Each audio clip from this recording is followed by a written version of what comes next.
Hello everyone, welcome to Online Help Guide. Today in this video, I'm going to show you how to clear watch history on Facebook. So without any further ado, let's get started. First of all, open Facebook app. Click on the three horizontal lines in the top right corner. Now click on Settings and Privacy option. Click on the Settings option once again. Scroll down your screen. Go to Activity Log option. Now scroll the options with blue colored fonts to the left hand side of the screen.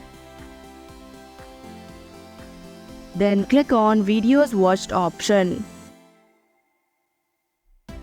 Now click on Clear Video Watch History option. And if you're sure, click on the Clear option.